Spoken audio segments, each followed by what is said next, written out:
Debbie Harry didn't die from drugs or tragedy. She died from an industry that turned women into fantasy objects, then discarded them when they no longer fit the perfect mold. The woman who once declared, "I was a fantasy, a mirror people projected their desires onto." But mirrors crack. Why did she have to sacrifice her career at its peak while the same industry that made her a goddess forgot her name? She was too beautiful to last, and she knew it. In the neon-lit wasteland of 1980s New York, Debbie Harry stood at the crossroads of punk rebellion and pop perfection, her platinum hair catching strobe lights like fragments of broken dreams. At the height of Blondie's success, when Heart of Glass was dominating charts worldwide and her face was selling millions of magazines, she made a choice that would define her legacy. She chose love over fame, sacrifice over stardom. But the industry that had crowned her the Queen of New Wave had no use for such human complications.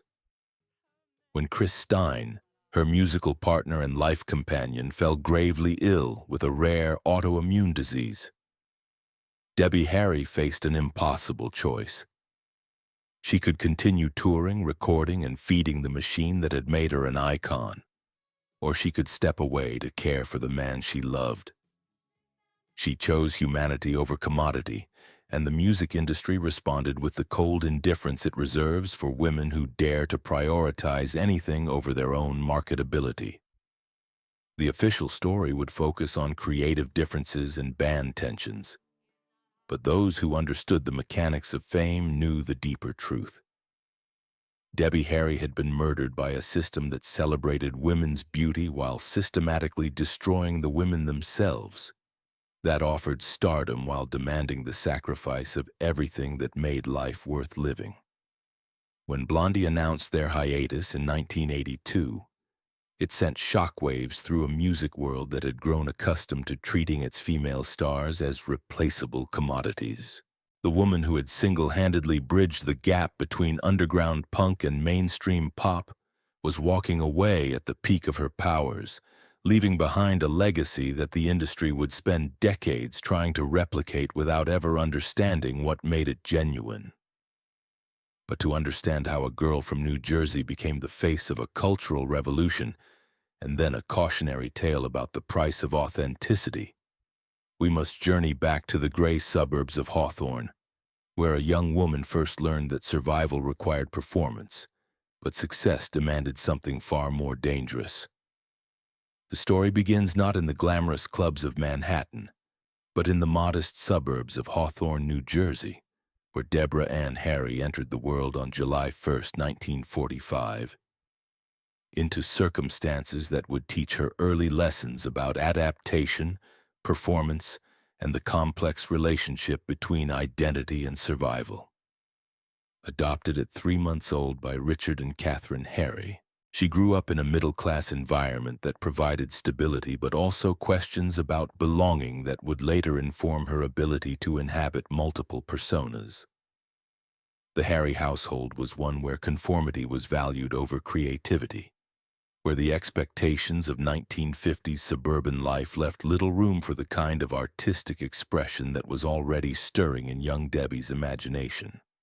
Her adoptive parents, well-meaning but conventional, represented the security of middle-class respectability, while inadvertently teaching her that acceptance required the careful management of one's true self. The discovery of her adoption at age 4 created the first crack in what would become a lifetime pattern of constructed identity. The knowledge that she had been chosen rather than simply born into her family created both a sense of specialness and a fundamental uncertainty about authenticity that would later manifest in her ability to slip between roles, from suburban daughter to punk princess to pop icon, with equal conviction and equal distance. High school in the early 1960s provided Debbie's first education in the power dynamics of beauty and performance. Her striking appearance, already suggesting the platinum-haired goddess she would become, attracted attention that was both empowering and objectifying. She learned early that beauty could open doors, but it also created expectations and limitations that could become their own form of prison. The Beatles' arrival in America in 1964 provided a revelation that would shape her understanding of music's potential for cultural transformation. Watching young women scream with abandon at these four boys from Liverpool, she recognized something powerful about the intersection of music, sexuality, and rebellion that conventional society couldn't contain or control. The seeds of her future were planted in those moments of observing how popular culture could challenge established order while creating new forms of economic and social power. But the path from suburban New Jersey to cultural icon would require navigation through territories that offered no guidebooks or guarantees. The decision to leave the security of middle-class life for the uncertainties of artistic pursuit in New York City represented both an act of courage and a form of calculated risk that would characterize her entire career. New York in the late 1960s was a city in transition, where the cultural upheavals of the decade were creating new possibilities for those brave enough to seize them. For a young woman from New Jersey with dreams of artistic significance, the city represented both unlimited opportunity and unlimited danger. A place where reinvention was possible, but survival was never guaranteed. The early years in Manhattan were a masterclass in adaptation and survival that would later inform Debbie's understanding of the music industry's demands and opportunities. Working as a waitress, secretary, and briefly as a Playboy bunny, she learned that success in New York required the ability to perform multiple versions of femininity depending on what the situation demanded. Each job was both economic necessity and advanced training in the arts of presentation and performance. The Playboy Club experience in particular provided an education in the commodification of female sexuality that would prove invaluable when she later encountered the music industry's approach to marketing female performers. Working as a bunny taught her how male desire could be both leveraged and limiting, how the performance of sexuality could provide economic power while creating psychological constraints that were difficult to escape. But these survival jobs also provided something else. The understanding that performance was work, that the creation of fantasy required discipline and skill, and that the line between authentic self and constructed persona was often less clear than people wanted to believe. The young woman who served drinks in a bunny costume was the same person who would later command punk audiences with equal authority and artifice. The discovery of downtown Manhattan's emerging art scene provided both artistic inspiration and practical education in the economics of creative rebellion. The clubs, galleries, and underground venues that were beginning to challenge mainstream culture offered models of how art could be both commercially viable and artistically uncompromising. But they also revealed the precarious nature of success that depended on maintaining credibility with audiences that were suspicious of commercial success. Her early bands, including the folk rock group The Wind in the Willows, provided necessary experience in the music industry's approach to developing and marketing talent, but they also revealed the limitations facing female performers who didn't fit conventional categories. The industry's uncertainty about how to market intelligent, beautiful women who could also play instruments and write songs would become a recurring theme throughout her career. The transformation from Deborah Harry to Debbie Harry was more than just a stage name change. It represented a strategic adaptation to an industry that demanded accessibility while maintaining mystique, familiarity while preserving danger. Debbie suggested the girl next door, while Harry retained the edge of androgyny that would become crucial to her appeal across gender and genre boundaries. By the early 1970s, she had developed the artistic vision and survival skills that would soon make her a cultural icon. But she was also learning the harsh realities of an industry that offered fame and fortune while demanding sacrifices that went far beyond simple artistic compromise. The question that would define her career was whether it was possible to maintain authenticity while achieving commercial success, or whether the very act of mass appeal required the kind of self-denial that destroyed what made an artist worth celebrating in the first place. The formation of Blondie in 1974 marked the beginning of Debbie Harry's ascension to cultural icon status, but also the start of a complex relationship with fame that would ultimately force her to choose between career success and personal authenticity. The band emerged from the fertile underground scene at CBGB, where punk was being born in the basement clubs of Lower Manhattan. But their sound and vision suggested possibilities that transcended the limitations of any single genre or movement.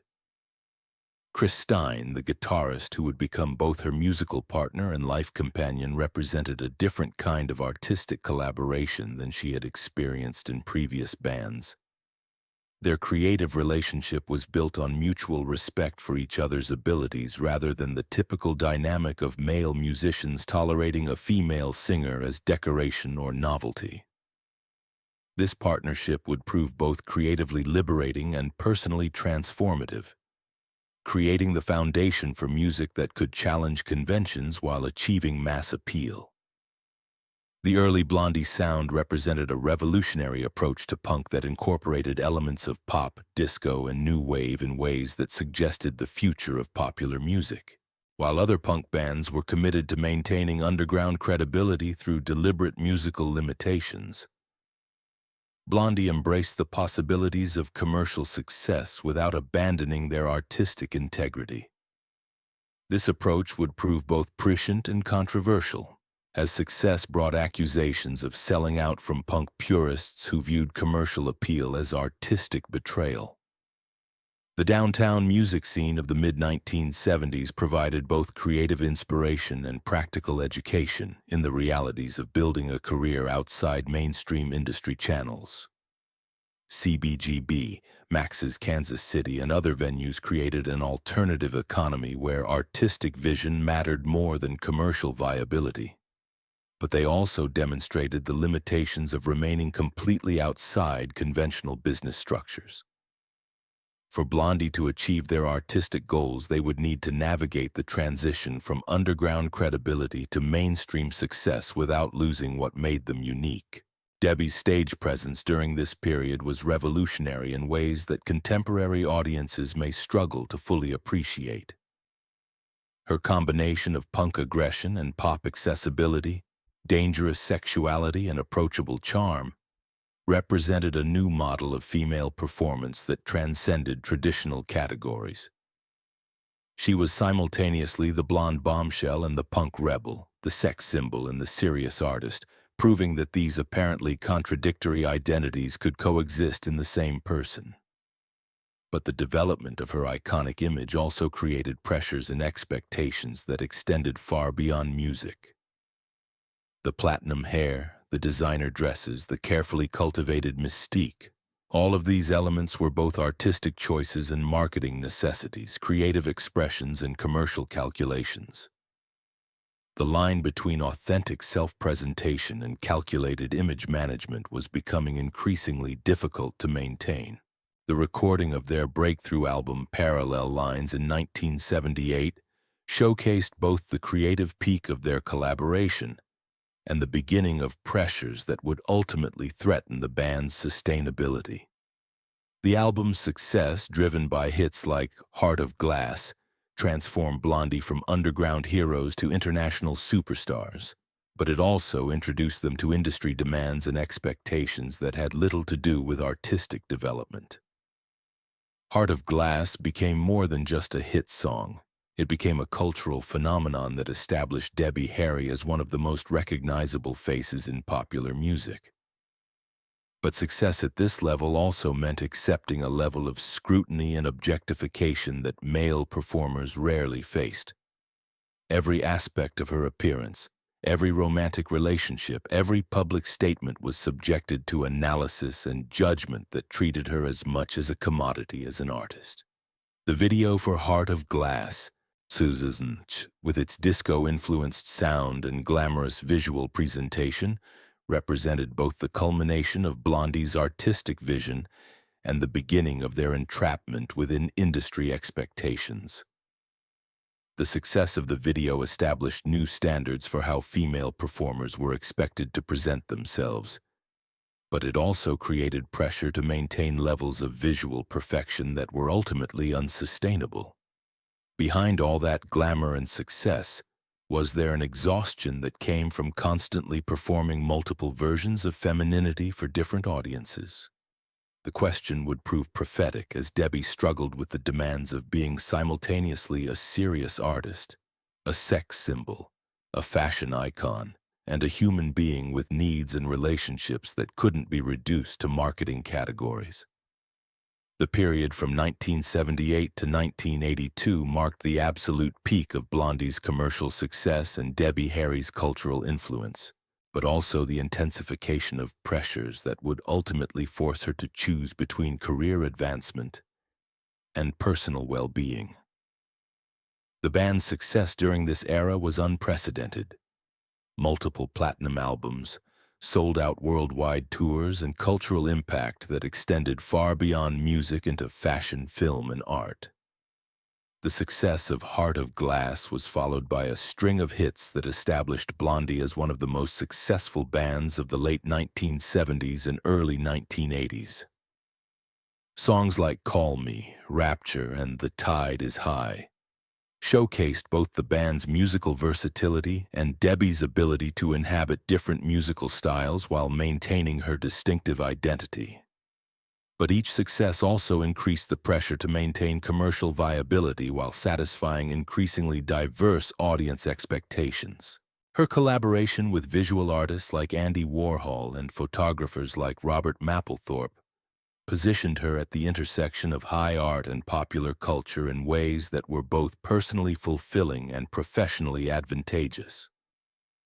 These relationships provided creative stimulation and cultural credibility while also creating additional demands on her time and energy. The art world's embrace of her image was both validating and objectifying, celebrating her aesthetic qualities while often overlooking her musical contributions. The fashion industry's adoption of Debbie Harry as a style icon created another layer of success and pressure. Her appearance on magazine covers and in fashion spreads established her as a trendsetter whose influence extended far beyond music. But it also meant accepting a level of visual scrutiny that was exhausting and dehumanizing. Every public appearance became a performance, every photograph a statement about her continued relevance and desirability. The development of Blondie's video work, particularly for MTV's emerging platform, established new standards for how music could be presented visually while creating additional pressure to maintain the kind of visual perfection that television demanded. The success of videos like Heart of Glass and Call Me proved the power of combining music with sophisticated visual presentation. But they also trapped Debbie in an image that became increasingly difficult to maintain or evolve. The touring schedule required to support their international success was brutally demanding, involving constant travel and performance that left little time for personal relationships or creative development. While the financial rewards were substantial, the physical and emotional costs were becoming increasingly apparent to those close to the band. The constant performance of persona was exhausting work that offered little opportunity for genuine rest or reflection. During this period, Debbie's relationship with Chris Stein deepened from professional collaboration to personal partnership, creating both emotional fulfillment and additional complexity in managing their public image. The music press and fan culture of the early 1980s were fascinated by their relationship, treating it as both romantic ideal and potential source of creative tension. The scrutiny of their personal life added another layer of performance pressure to careers that were already demanding everything they had to give. The financial success that came with international stardom provided security and opportunity, while also creating expectations and obligations that were difficult to escape. The lifestyle that success demanded, the constant travel, the public appearances, The maintenance of image required resources and energy that left little room for the kinds of personal relationships and creative exploration that had originally motivated their artistic development.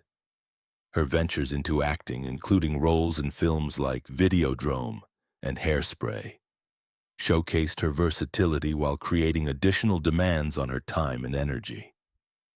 Each new project was both creative opportunity and professional obligation, expanding her artistic range while fragmenting her focus across multiple demanding careers. The question that haunted this period of apparent triumph was whether it was possible to maintain the kind of authentic creativity that had made Blondie special while meeting the demands of an industry that treated artistic success as a launching pad for ever-increasing levels of commercial exploitation. The machinery of fame was designed to extract maximum value from artistic talent, while offering minimal support for the human beings who generated that talent.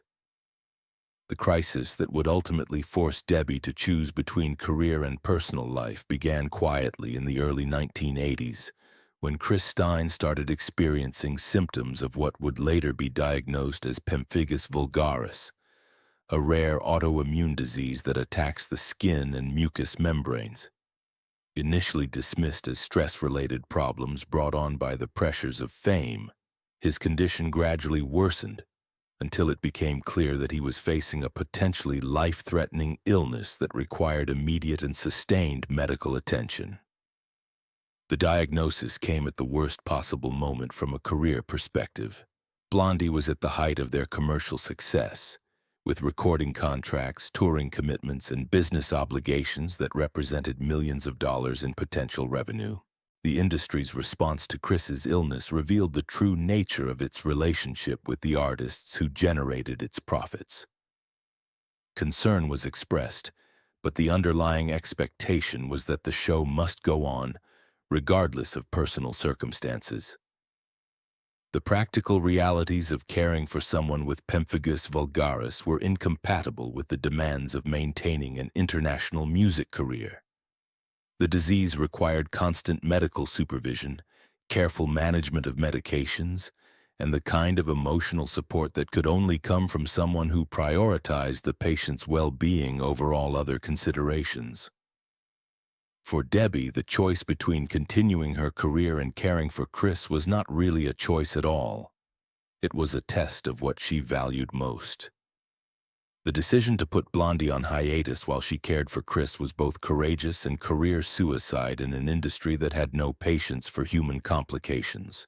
While the public explanation focused on creative differences and the need for a break, those close to the situation understood that Debbie was sacrificing everything she had worked for to save the life of the man she loved. The industry's response was swift and predictable. Record companies that had competed for Blondie's services suddenly discovered other priorities. Booking agents who had guaranteed sold-out tours found reasons to pursue different opportunities. The music press that had celebrated Debbie as a fashion icon and cultural trendsetter began treating her as yesterday's news, already searching for the next blonde who could fill the vacuum her absence had created. The isolation that followed was both practical and psychological. The constant activity that had defined her life for nearly a decade was replaced by the quiet routine of medical care and domestic responsibility. The woman who had commanded the attention of millions was now focused on the needs of one person, but that person was more important to her than all the stadiums she had filled. The financial pressures that accumulated during this period revealed another aspect of the music industry's exploitation of artistic talent.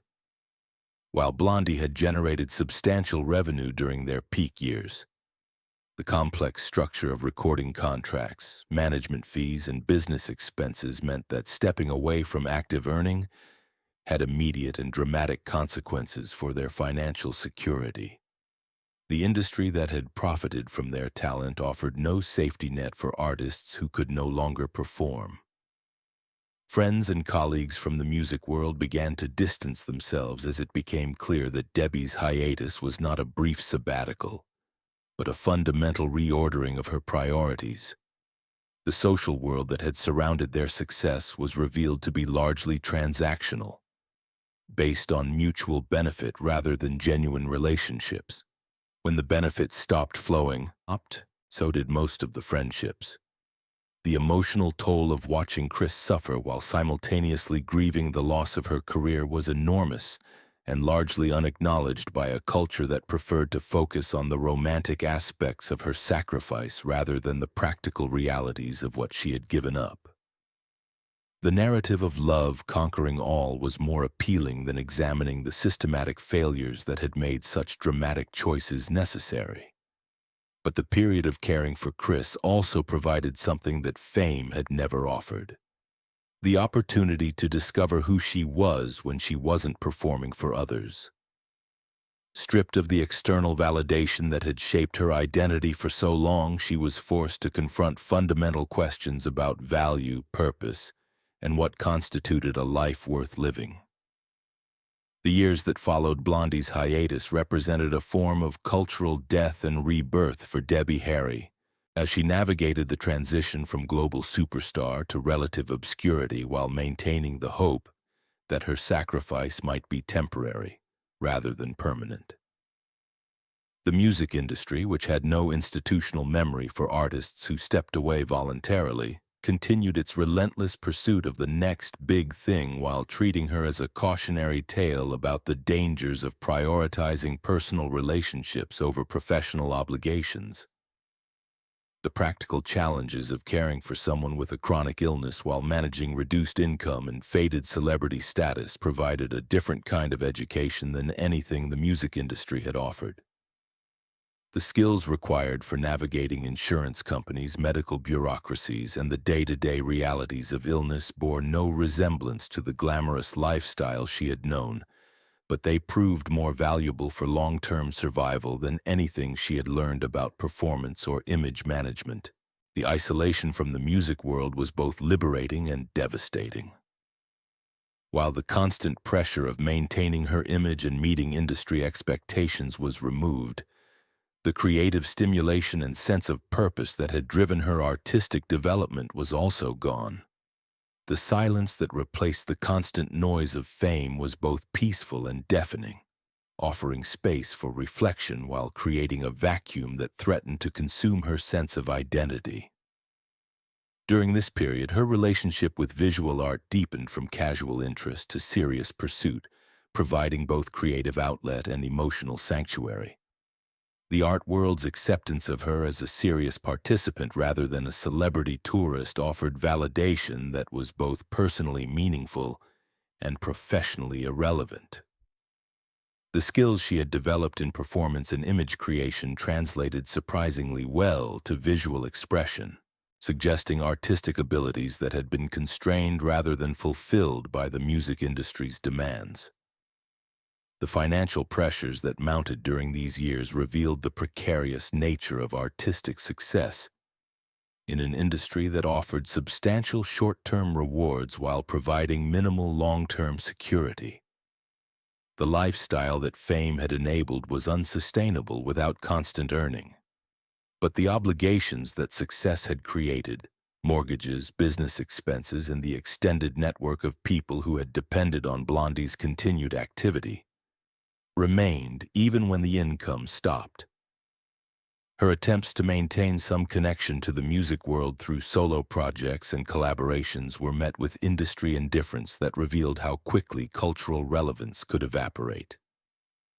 The same executives who had once competed for her attention now treated her as a nostalgia act, valuable primarily for her association with past success rather than her potential for future achievement.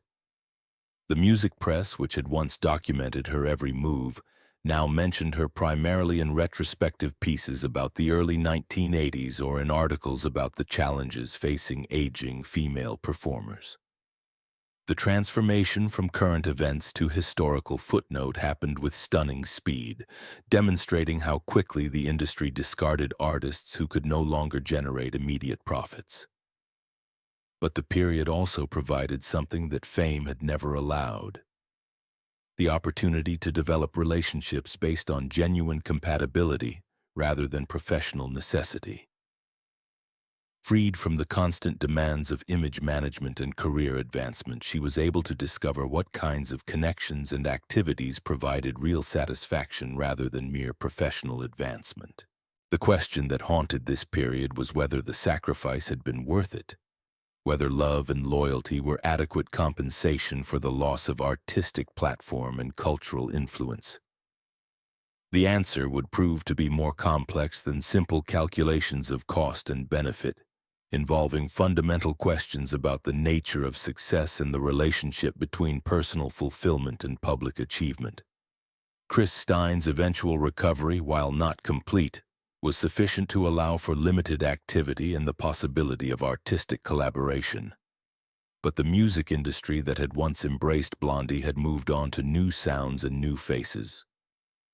The possibility of return existed, but it would require starting over in a business that had little patience for second acts, and even less interest in artists who had demonstrated that they valued something more than fame. The attempt to revive Blondie in the late 1990s represented both artistic triumph and industry vindication, proving that authentic talent could transcend the limitations of age and evolving fashion, while also revealing how much the music business had changed during their absence. The success of their comeback album, No Exit, and the hit single Maria demonstrated that their musical chemistry remained intact. But it also highlighted how different the industry had become during their hiatus.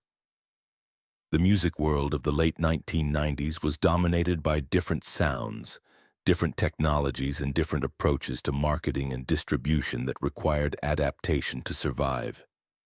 MTV, which had been crucial to Blondie's original success, was no longer primarily focused on music videos, while radio had fragmented into specialized formats that made crossover success more difficult to achieve.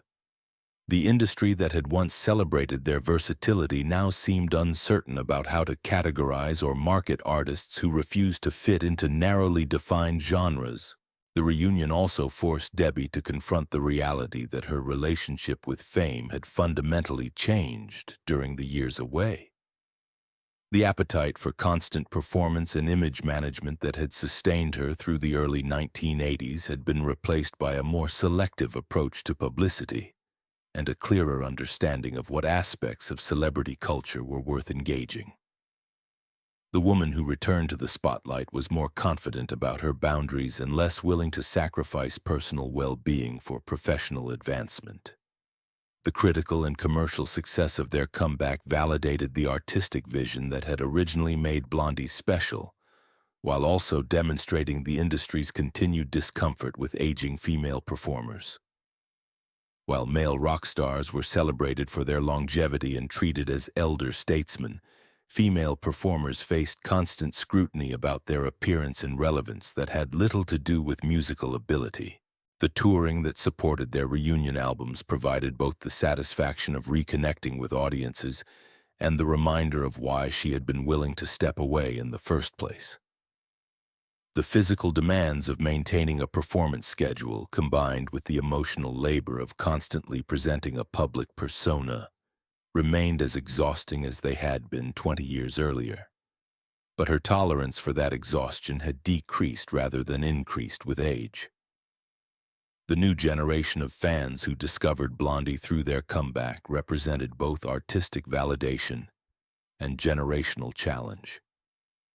Young audiences who had no memory of the band's original success responded enthusiastically to their music, proving its timeless appeal while also highlighting how much popular culture had changed since their heyday. The themes and sounds that had once seemed revolutionary now appeared as influences on contemporary artists who had grown up with Blondie's music. Her continued involvement in visual art and fashion provided alternative outlets for creativity that were less dependent on industry support or public approval. The art world's acceptance of her as a legitimate participant rather than a celebrity dilettante offered satisfaction that was both personally meaningful and professionally independent. These activities allowed her to maintain creative expression without subjecting herself to the machinery of fame that had once consumed her life. The perspective that came from having stepped away from fame voluntarily provided insights into the music industry's treatment of artists that were both painful and liberating. Understanding how quickly the industry discarded those who could no longer generate immediate profits created both resentment and appreciation for the freedom that came from no longer depending on its approval for self-worth. The documentaries and retrospectives that began appearing about Blondie's influence on popular culture provided opportunities to shape the narrative of their legacy, while also revealing how their story was being reinterpreted by new generations of critics and fans. The woman who had once been reduced to her image was now being recognized for her musical and cultural contributions, but the process of historical reevaluation also highlighted how much her original achievements had been overlooked or minimized. The continued health challenges that Chris faced, while manageable, served as constant reminders of the fragility of the life they had built together, and the ongoing nature of the choice she had made to prioritize personal relationships over professional advancement. The decision that had once seemed temporary had become a permanent reordering of priorities that continued to shape their daily lives and future possibilities.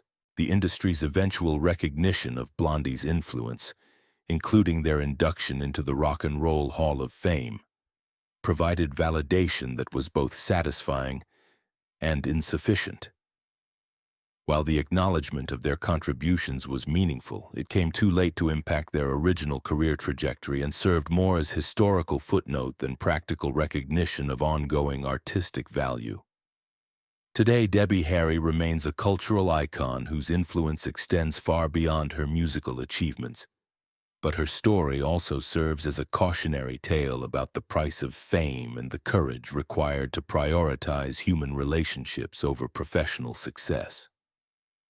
Her decision to sacrifice her career for love represents both personal triumph and systemic failure, a reminder that the entertainment industry offers substantial rewards while providing minimal support for the human beings who generate its profits.